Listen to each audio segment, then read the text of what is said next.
Buenas tardes, comenzamos con el complejo respiratorio porcino. Esto incluye enfermedades como neumonía zoótica, enfermedad de Glasser, Streptococcus suina, entre otros, y también agentes virales que ustedes han visto, van a ver con la doctora Carolina Acevedo.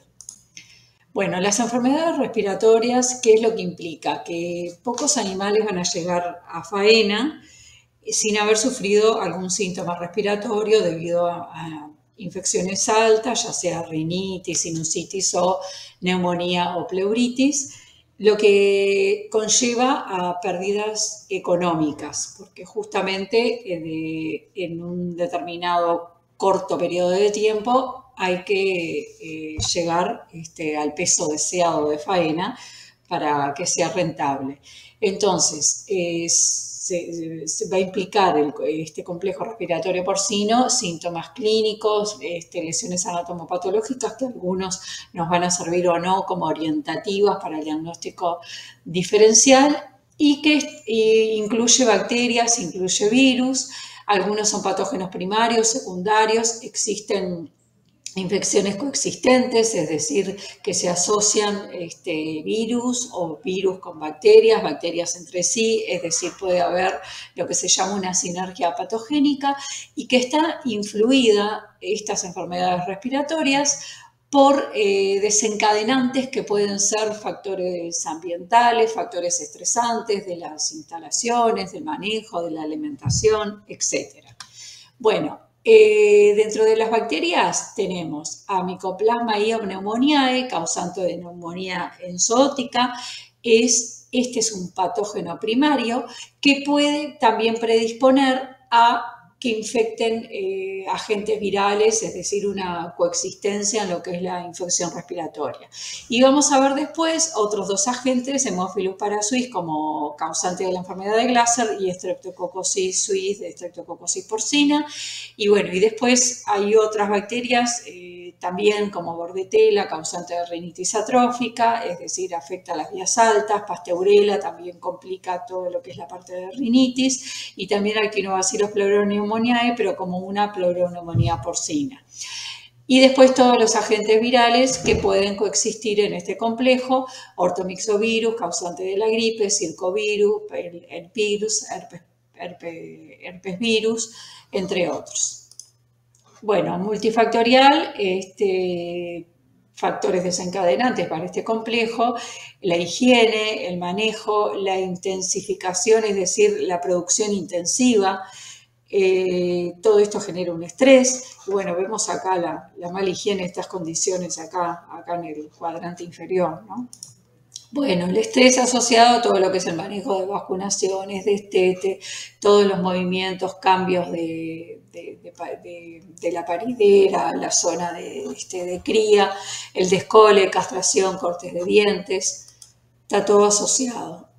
Factores irritantes que se generan en el ambiente, el gas, el amoníaco, o sea, y orina, materia fecal, o sea, todo lo que se llama la higiene y que desencadene la presencia de vapores, polvo, gases, son factores predisponentes importantes. Acá tenemos un estudio, en este trabajo de hace muchos años ya se hablaba de la temperatura, la humedad, las corrientes de aire como estrés, como comunes a patologías respiratorias y digestivas. Vamos a empezar con las infecciones post-destete. Esto se produce post-destete alrededor de las 4 o 6 semanas, depende del sistema del sistema de producción, siendo intensiva y diferentes manejos. Bueno, la neumonía como agente tiene a la Mycoplasma pneumoniae, es un patógeno importante en nuestro país y en el mundo. Abre la puerta a otros microorganismos, como hoy les decía, para agentes virales. La prevalencia de la infección aumenta con la edad. Acá lo que tenemos es un dibujo del epitelio respiratorio con las cilias y es donde allí va a actuar este agente produciendo, digamos, la eliminación de una barrera importante para que no ingresen los microorganismos. En cuanto a la enfermedad, es de elevada morbilidad, baja mortalidad. La tos es un signo muy frecuente, es decir, uno entra al criadero, a los galpones, y bueno, se escucha la tos, es una tos seca, como en forma colectiva, de más de un animal, porque se difunde rápidamente la enfermedad, es crónica, tiende a la cronicidad, los animales afectados van a disminuir el consumo de los alimentos y bueno, y es altamente contagiosa y se disemina rápidamente. Bueno, la transmisión es por vía vertical o horizontal. Vertical en las salas de parto, las madres pueden ser portadoras ya desde cuando ingresa un animal, cuando se compran animales para reposición, y entonces las crías se infectan en contacto directo con la madre también luego de que nacen por vía horizontal. También por vía horizontal puede ser en el destete el contacto entre todos los lechones juntos, ese contacto directo y bueno, afecta de las 6 semanas en adelante y ese contacto directo es el más importante, el contacto estrecho nariz-nariz, con la madre también. Y bueno, en el momento del destete que están todos juntos así en forma colectiva y es muy importante que pueda entrar por portadores, es decir, las madres que se compran para reposición. En cuanto a la patogenia, la gente, digamos, destruye las barreras mecánicas, se produce un aumento de mucus por todo el proceso inflamatorio que desencadena, el epitelio ciliado se produce un éstasis que en general lo que hace como barrera el epitelio para retener todos los agentes extraños, partículas y agentes infecciosos, genera también circulación de aire a través de las cilias como una manera de querer expulsar y a través de la tos un mecanismo como para expulsar todo lo que es extraño, ajeno al organismo y va a producir como una parálisis de esas cilias y sumados al aumento de la producción de secreción de moco como una respuesta inflamatoria, como mecanismo inmune, eso todavía va a generar como que un éxtasis donde se concentren más las bacterias y sean más difíciles de eliminarlo. Y también, por otro lado, también actúan a nivel de los neumocitos, disminuyendo su mecanismo de defensa. Entonces, el agente, que es el micoplasma, se adhiere al epitelio ciliado, produce ciliostasis, lisis celular, descamación. Esto lleva a una replicación en las vías respiratorias altas y después que avance hacia las vías respiratorias inferiores, porque, bueno, a medida que avanza, que progresa la evolución de la enfermedad, ¿no? Predispone a patógenos secundarios, agentes virales, pero el micoplasma en sí es un patógeno primario. El periodo de incubación es de 10 días aproximadamente y bueno, también va a predisponer a agentes virales que invadan como agentes secundarios, como también bacterias, como figuran aquí Actinobacillus, Pasteurella y Bordetella. En cuanto a lo que es el mecanismo de defensa, genera en esa adherencia a nivel del aparato respiratorio un efecto inmunosupresor a nivel de los macrófagos, linfocitos y neutrófilos, porque va a impedir la fagocitosis, libera el proceso inflamatorio, va a hacer que se liberen citoquinas preinflamatorias como la interleuquina 2, que es inmunosupresora, y también la prostaglandina E, que también inhibe la fagocitosis. Entonces, todo eso contribuye a que se reduzca la actividad microbicida. Hay una sinergia patogénica con otros agentes. Y bueno, acá estamos repitiendo lo mismo, que si liberan varias citoquinas inflamatorias, también si todavía coexiste la infección con el virus del PIRS, que también va a estimular citoquinas preinflamatorias como la IL-10, que es de las más importantes. Signos a tener en cuenta, bueno, el periodo de incubación de 10 días puede ser hasta 8 semanas, es una tos, como hoy les decía, a nivel poblacional colectivo de mucho tiempo, puede perdurar mucho tiempo, hacerse crónica y es persistente, tos seca, luego del reposo, es decir, el animal está en reposo, se levanta, empieza a caminar y bueno, ahí se empieza a escuchar como la tos así en forma grupal de varios animales a la vez, uno atrás del otro. Esto implica obtener animales de menor peso, el animal por todo este cuadro respiratorio no come, entonces se afecta todo el estado general con el pelo hirsuto y opaco. bueno, estornudos que se van a escuchar. A nivel de la maternidad, entonces tenemos la madre con los lechones. En el destete es cuando, digamos, cuando empiezan a manifestar la enfermedad por todo lo que es el estrés del destete, y aumenta la prevalencia a medida que aumenta la edad, es decir, desde el destete hasta el engorde. Después del destete entran en todo lo que es el periodo de engorde, crecimiento y engorde hasta la faena. Y esto hace a la pérdida económica porque se alarga el tiempo en el engorde. Entonces lleva, digamos, a un retraso en el crecimiento, a aumento del índice de conversión y disminución de la ganancia de peso. Y a las infecciones secundarias, ya sean virales o bacterianas, con morbilidad alta y mortalidad moderada. Las lesiones patológicas son a nivel pulmonar, en el caso de que mueran animales que se pueden hacer necropsias, se van a observar áreas de consolidación a nivel pulmonar, en el lóbulo cardíaco y apical y ganglios linfáticos agrandados, es decir, áreas de consolidación de todo este proceso inflamatorio donde vemos fibrosis, zonas de fibrosis, zonas como purulentas, pulmón atelectásico, duro al corte. Todo este proceso es como necrótico, fibroso. Atelectásico significa que disminuye la expansión pulmonar, es decir, hay un colapso a nivel alveolar por todo ese proceso inflamatorio. Está compactado y no distiende a nivel del alvéolo. Entonces eso es lo que lleva a la insuficiencia respiratoria. Por toda la fibrosis, el proceso fibrótico es duro al corte. Vamos ahora a la enfermedad de Glasser. La enfermedad de Glasser coloniza desde muy temprana edad las vías respiratorias superiores, es decir, el animal también se contagia, digamos, de la madre.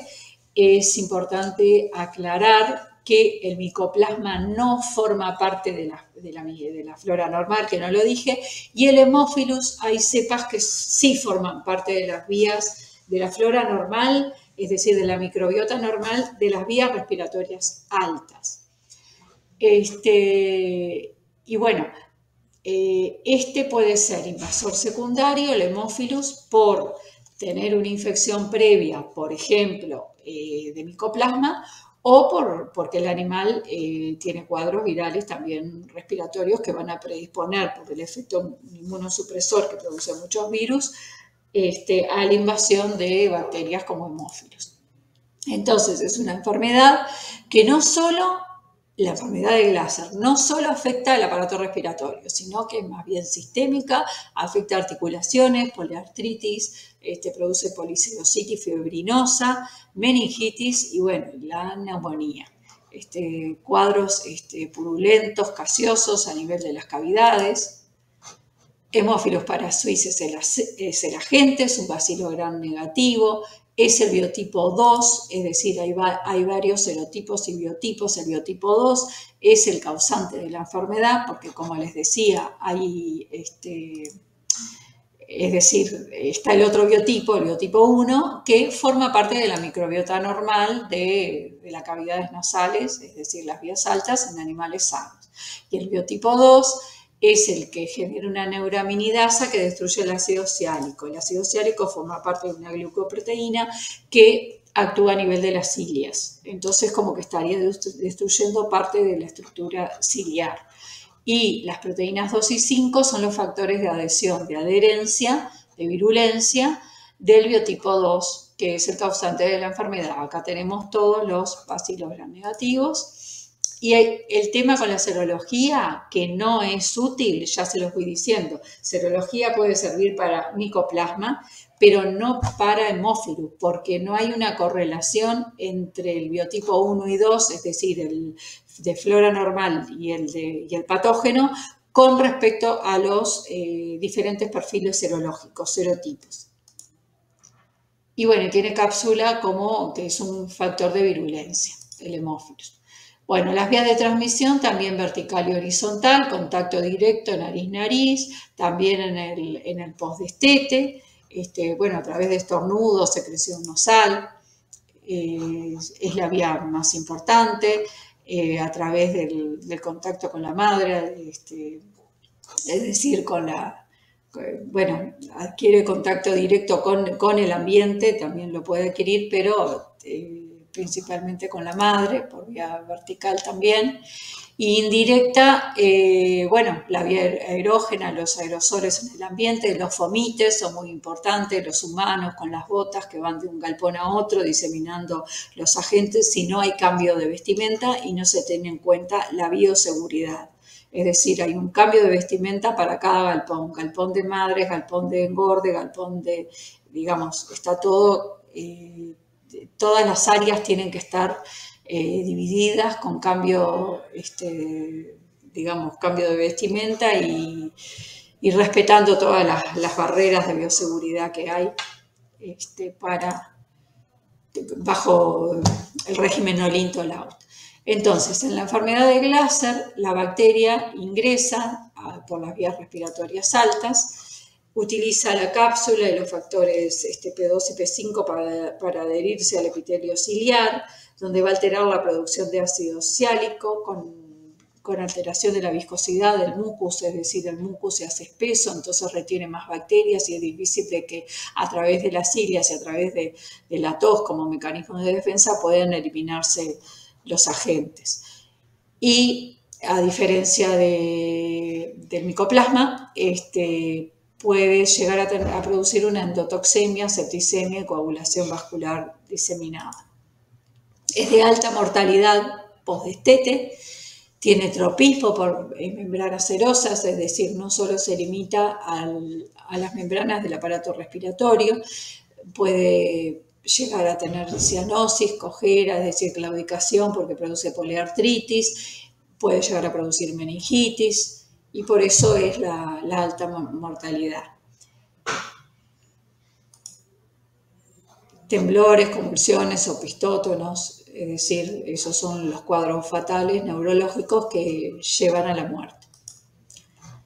Bueno, acá vemos una fotografía de inflamación de las articulaciones, afecta a todas las, digamos, todas las membranas serosas, toda la pleura, peritoneo, pericardio, produciendo por la reacción inflamatoria una poliserositis fibrinosa, las poliartritis líquido en cavidades, acá tenemos, estas son articulaciones a nivel de metatarso, muy frecuentes esas lesiones. Exudado en cavidades acá, abdominal, exudado serofibrinoso, fibrinopurulento, es mucho más fibrinopurulento que el micoplasma y además no afecta solo la cavidad pleural, sino que afecta cavidad pleural, cavidad abdominal,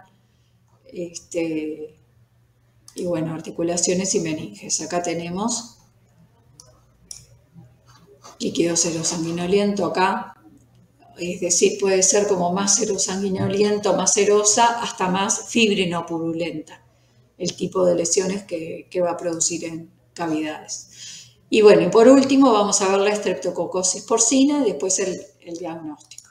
El Streptococcus suis son cocos gram positivos, anaerobios facultativos, tenemos tipo 1 y 2, varios serotipos. Aquí la transmisión también vertical-horizontal juega un papel importante, también los fomites, pero también vectores para diseminar como vectores mecánicos, ¿no? Las moscas, es decir, estamos hablando de la falta de higiene como factor predisponente y bueno, roedores también, falta de higiene en los galpones. Los cerdos son portadores a nivel de las tonsilas, es decir, cualquiera de los tres cuadros que vimos pueden ser enfermedades portadores, que son los que mantienen la enfermedad en el ambiente, ¿no? Y después contagian a los lechones en el destete. El estrés postdestete es un desencadenante y ahí favorece la multiplicación, en el caso que no haya manifestado la enfermedad el lechón, que sea solo portador, afecta también al sistema nervioso central y también las vías, como habíamos mencionado, vertical y horizontal son importantes. También como diferencial con el Haemophilus parasuis, afecta las articulaciones y el sistema nervioso, meningitis, poliartritis, septicemia, pero no causa neumonía, pero es un diferencial porque afecta a pleura, peritoneo, pericardio, cuando hacemos, puede tener mortalidad importante también, y cuando hacemos la necropsia vamos a encontrar también las cavidades así afectadas y cuadros neurológicos con meningitis. Y las articulaciones también. Bueno, en el diagnóstico los signos clínicos van a ser comunes, digamos, sin ser los signos neurológicos y las poliartritis de Haemophilus parasuis y de Streptococcus suis, van a ser comunes los cuadros respiratorios entre el Haemophilus y el Mycoplasma, porque el Streptococcus no produce cuadro respiratorio. Los hallazgos de necropsia son orientativos. Los signos, desde el punto de vista respiratorio, son comunes a cualquier enfermedad, incluso hasta las virales. Fiebre, estornudos, tos, falta de apetito como consecuencia de la neumonía o pleuroneumonía y, bueno, un retraso de crecimiento, que es lo que va a llamar la atención también, ¿no? Bueno, el Mycoplasma, en cuanto a las lesiones, produce neumonía intersticial, lesiones en forma de consolidación en el lóbulo, como habíamos dicho, cardíaco y apical, porque esas lesiones, digamos, esas secreciones fibrinosas, necróticas fibrinosas, pueden ser duras al corte. La influenza son otras formas de consolidación que quedan en forma de tablero de ajedrez, porque pueden coexistir, igualmente pueden coexistir. El Actinobacillus pleuroneumoniae también produce un exudado fibríno purulento, pero como que es mucho más gaseoso que el del Mycoplasma. Circovirus, acá tenemos ejemplos de neumonía intersticial, de edema pulmonar acá, el PIRS también, esto lo repasan también de la clase de Parola. Bueno, tenemos el Haemophilus parasuis con líquido en cavidades, acá tenemos en pleura, peritoneo, todo el material que tenemos acá, acá en hígado, en vaso, en todos los órganos, todo este material fibrinoso, gaseoso. Bueno, y para el laboratorio, lo que vamos a tener que tener en cuenta tenemos animal vivo o animal muerto. El animal muerto, en cierta manera, es como más fácil tal vez poder llegar al diagnóstico, porque si se muere enseguida, ¿no? Recolección de muestras con la mejor bioseguridad y asepsia posible para no contaminar con flora normal y bueno, para no contaminar con el ambiente. Tenemos cortes de hocicos que podemos hacer, exudados de cavidades, improntas de pulmón, ganglios. Y después en el animal vivo puede ser el suero, hisopados nasales o lavados traqueobronquiales, con la contra que hisopados nasales siempre van a arrastrar la flora microbiota normal que obviamente existe. El suero sería para Mycoplasma, no para el Haemophilus, porque les decía que no hay una correlación entre los serotipos y las cepas normales de la flora normal con las cepas patógenas. Lo ideal sería el lavado traqueobronquial para cualquier agente, ¿no? Porque en el lavado traqueobronquial, a nivel traqueobronquial, no hay agentes, es una zona como más pura, más estéril. Es decir, estéril, ¿no? Donde no deberían haber agentes. No es lo mismo las vías respiratorias a nivel de los senos paranasales y cavidad nasal, que siempre hay flora. Bueno, ahora hablamos un poquito más. El cultivo bacteriano no es viable para Mycoplasma, demora mucho tiempo. Para Mycoplasma lo ideal sería, bueno, la serología, también puede ser detección directa de antígeno, a través de inmunofluorescencia directa o inmunohistoquímica con impronta de pulmón. Impronta de pulmón también para Haemophilus. Para Haemophilus sí se puede hacer cultivo, pero ¿qué pasa? El cultivo también depende de dónde venga la muestra, hay que ver cómo lo interpreto. Si es un lavado traqueobronquial, bueno, puede tener una interpretación más certera, como les hablaba hoy, porque es más puro. En la zona es estéril y si hay agente, bueno, seguramente sea la causa de la enfermedad. En ese caso se debe aislar, para poder aislar el hemófilus, en agar chocolate, que es la sangre que se emboliza y produce un nutriente que es el NAD, nicotina dinucleótido. Bueno, eso sería para el hemófilus. También para el hemófilus lo que se puede hacer es impronta de pulmón, inmunohistoquímica y inmunofluorescencia directa, porque ¿qué pasa? En el pulmón también son parénquimas que deben estar estériles, entonces si está el agente seguramente sea. Eso aclarando por el hemófilus que si es de muestra de vías respiratorias ya altas, es difícil discriminar si está infectado o no, porque hay que diferenciarlo con la flora normal. Y después lo mismo, la detección molecular, pero siempre su interpretación va a depender de dónde vino la muestra, como acabo de explicar. Bueno, detección de toxinas para rinitis, pero esto prácticamente ya no se trabaja con animales de laboratorio.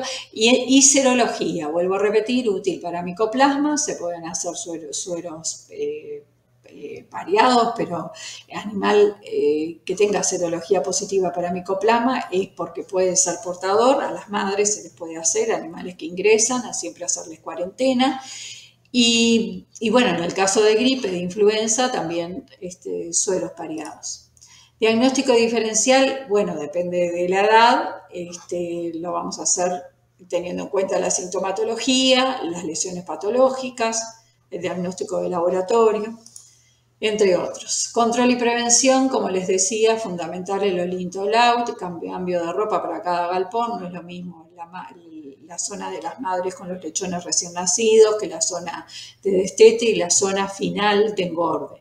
Hay que eliminar a las cerdas positivas, es decir, las serológicas positivas, por ejemplo, para micoplasma, control estricto de lo que es la bioseguridad, animales que ingresan a hacer cuarentena, hacer serología para los agentes que puedan ser detectados por serología, como micoplasma, y bueno, y no hacer mezclas, siempre tener discriminado por categorías.